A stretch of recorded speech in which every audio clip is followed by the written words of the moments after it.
ഗാസയിലെ അവസ്ഥ വീണ്ടും രൂക്ഷമായിരിക്കുകയാണ് കേട്ടോ. അമേരിക്കൻ പ്രസിഡന്റ് ഡൊണാൾഡ് ട്രംപിന്റെ സമാധാന പദ്ധതി ഏറെ പ്രതീക്ഷയാണ് നമുക്ക് തന്നത് എങ്കിലും അത് ലംഘിക്കുന്ന കാഴ്ചയാണ് ഇപ്പോൾ കണ്ടുകൊണ്ടിരിക്കുന്നത്. ഞായറാഴ്ച മാത്രം ഗാസയിൽ കൊല്ലപ്പെട്ടത് 45 പേരായിരുന്നു.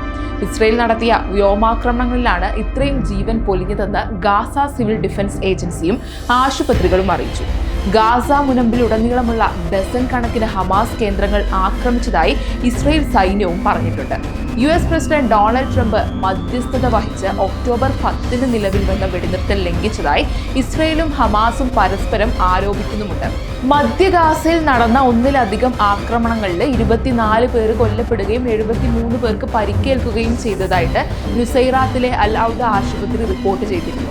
സമീപത്തുണ്ടായിരുന്ന ബോംബാക്രമണങ്ങളിൽ 12 പേരും കൊല്ലപ്പെട്ടതായും അൽ അഖ്സ ആശുപത്രി അറിയിച്ചു.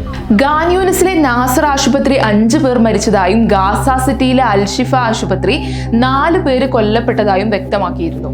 മരിച്ചവരെയും പരിക്കേറ്റവരെയും സ്വീകരിച്ചെന്നും ആശുപത്രികൾ പറഞ്ഞു. അതേസമയം തെക്കൻ ഗാസ മുനമ്പിലെ റഫ നഗരത്തിൽ ഹമാസ് നടത്തിയിട്ടുള്ള ആക്രമണത്തിൽ നെഹൽ ബ്രിഗേഡിലെ ഒരു ഓഫീസറും ഒരു സൈനികനും കൊല്ലപ്പെട്ടതായിട്ട് ഇസ്രയേൽ സൈന്യവും അറിയിച്ചിരുന്നു.